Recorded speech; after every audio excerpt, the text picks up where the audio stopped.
大家好，这里是听广播学英语频道。你知道香蕉也有灭绝的危险吗？我们有没有拯救的方法呢？今天这个节目讨论了香蕉产业面临的威胁及一种真菌疾病正在摧毁主要的卡文迪什香蕉品种。他介绍了一家生物技术公司如何通过基因编辑来拯救香蕉免于灭绝。那么到底是怎么回事呢？ We eat a lot of bananas. It's the most popular fruit in the U.S., with nearly 6.5 billion pounds consumed each year. But all those bananas are in big trouble. I had no idea that bananas were even under threat from a fungal disease. I'm Anissa Khalifa.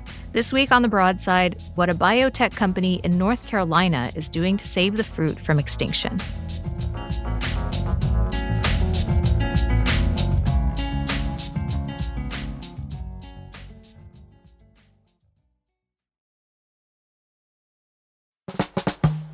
Okay, you're in the grocery store, the produce section, and you're running through your list.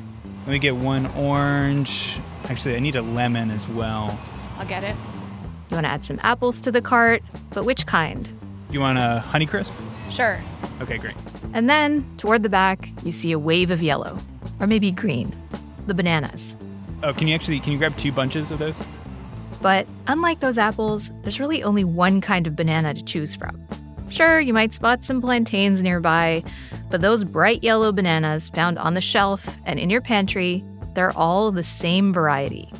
Any banana that you buy in a store, and I'm speaking specifically about the US here, is something called the Cavendish banana. Andrew Zaleski is a contributing writer for Bloomberg Businessweek. He recently wrote a piece about the Cavendish banana, even though... I don't like bananas myself. Ooh, I also don't like bananas. Yeah, no, I eat apples and pears and blueberries, but not bananas. For the piece, Andrew looked into why the Cavendish is king in the banana industry and how an ominous fungus lurking within the soil is threatening its reign. The villain here is a fungus called Fusarium. Fusarium dwells in the soil and enters a banana plant through its roots, slowly invading the entire plant and eventually suffocating it. When it comes to the Cavendish banana, Fusarium wreaks utter and complete havoc and just murders the thing. For decades, Fusarium has trekked through banana fields across the world, from Southeast Asia to the Middle East and into Africa. In 2019, farmers and scientists spotted the banana-killing fungus in Colombia, a major producer of the global banana supply.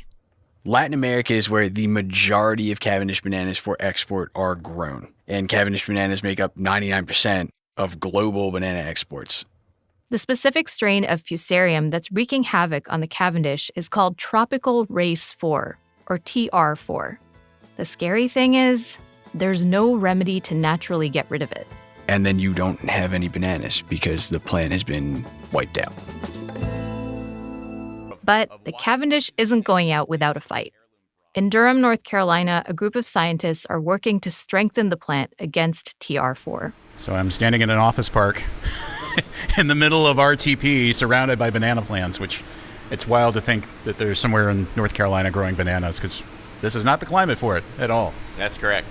Recently, my colleague Bradley George visited Elo Life Systems, a biotech company focused on gene editing for crops. It's located in the Research Triangle Park here in North Carolina. Every cell in your body can have very small natural mutations. The same thing happens in plants. And so, for example, if you take lots of cuttings of plants in your garden, none of them are exactly the same. Bradley got a tour from the company's VP of Product Development, Matt DeLeo. They checked out Elo Life's greenhouse and the plants they hope will one day rescue the Cavendish. Many of these are naturally resistant to the TR4 fungus. They just don't have the fruit quality or the yield that's required to ship to a Northern Hemisphere market. Here's how it works. First, Elo Life studies lots of different types of bananas to see which ones are resistant to the TR4 strain. Yes, these bananas are all naturally resistant to TR4. So what we did is we went into their genomes, understood what was different about their genes that made them resistant. They selected about 100 targets. The banana itself, this is a little wild. It has like more than 30,000 genes, which is more than a human has. And then they take that number, they narrowed it down to about 100, and then they test those. And then we took the Cavendish banana and only fixed those specific genes so that they would still have the fruit quality and yield while also now being resistant to TR4. If they are resistant, then it goes over to another lab where they actually create the bananas. They try to create these Fusarium-resistant bananas. But that's one of the things that's devastating about this disease is that it's in the soil. So you can't spray a chemical to protect the plants. You can't remove it. It lives there for years and years and years. And so the only solution is to find bananas that are resistant to the disease genetically. It's a lot of work for one banana. But remember, the Cavendish is essentially a monoculture for the commercial banana industry. That means there's a single dominant variety in the entire world. So, what makes it so special for mass production? Why is it the only one we see on the shelf in grocery stores?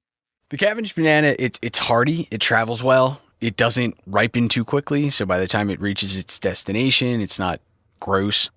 But Andrew Zaleski says relying on just one variety can be risky. If you have the same banana with the same genetic structure, the same genome, and you're planting hundreds of thousands of these bananas, and then some sort of disease comes in that attacks one of them, it's going to attack all of them. It's just going to get them all. There's no genetic diversity there to kind of offer some sort of layer of protection. It's just game over. Walking through Elo's greenhouse, our man on the ground, Bradley George, wondered about the long-term viability of banana editing. So is there a risk then that at some point TR4 itself will change and then your variety of banana will become susceptible? Yes, that's absolutely a possibility, and that's something that's common in agriculture, is that you have to keep finding new varieties to protect you from new pathogens. Elo Life's gene editing is a new approach to try and save this essential crop.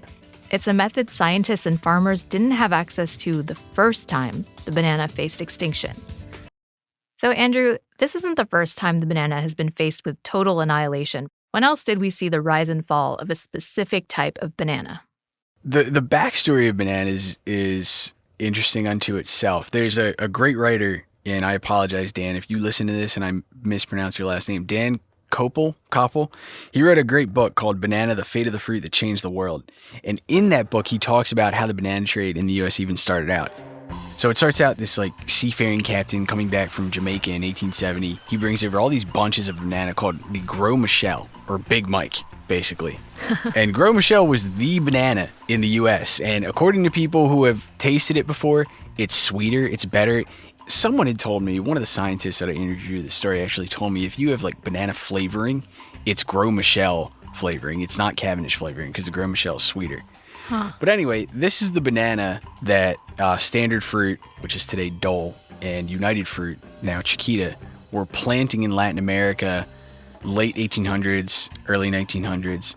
But the Gros Michel was susceptible to another Fusarium strain known as Race 1 that jumped over the Pacific, gets into the Latin American Gros Michel fields, and starts wiping out those bananas. And by the 1960s, these companies have switched over completely to the Cavendish because the Cavendish is resistant to the Race 1 strain. There was this other banana that everyone loved, gets killed by a Fusarium strain.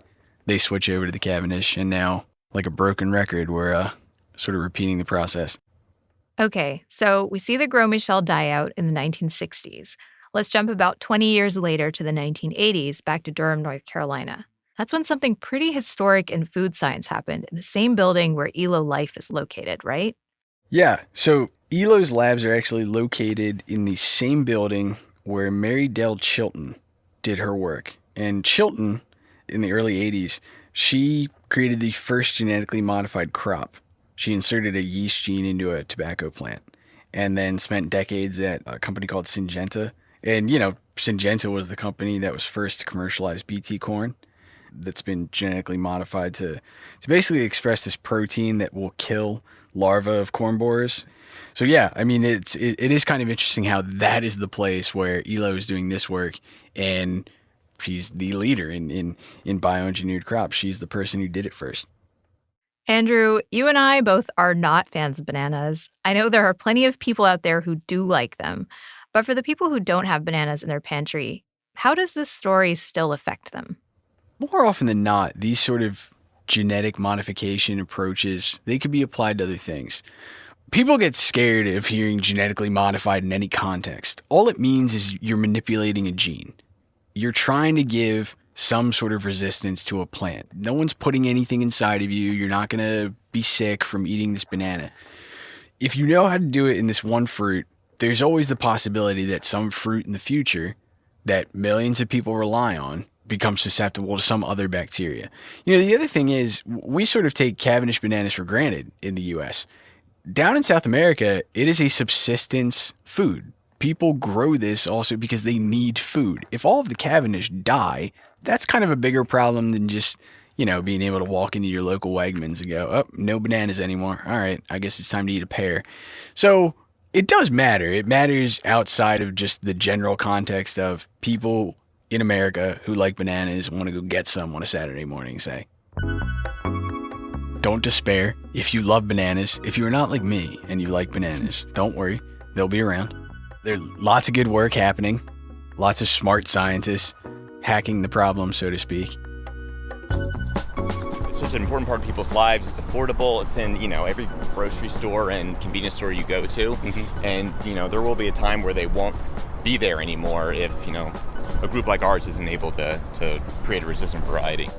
Back at the greenhouse in Durham, Elo Life's Matt DeLeo told reporter Bradley George that these genetically modified banana plants aren't growing just in the labs anymore. We've been producing batches of edited bananas over time, and so the first batch is growing in field trials in Honduras, and they'll be harvested in late spring, early summer. Our partners at Dole will harvest the fruit and fully characterize its qualities and yield to see if it matches 100% what they need from the Cavendish, while also being resistant to the disease. So hopefully one of the bananas we showed you today will one day be the bananas that we all eat. Yeah, that's what I'm thinking about. Like someday I'll be in the supermarket, pick up a banana, I was like, wow, I saw one of your ancestors several years ago.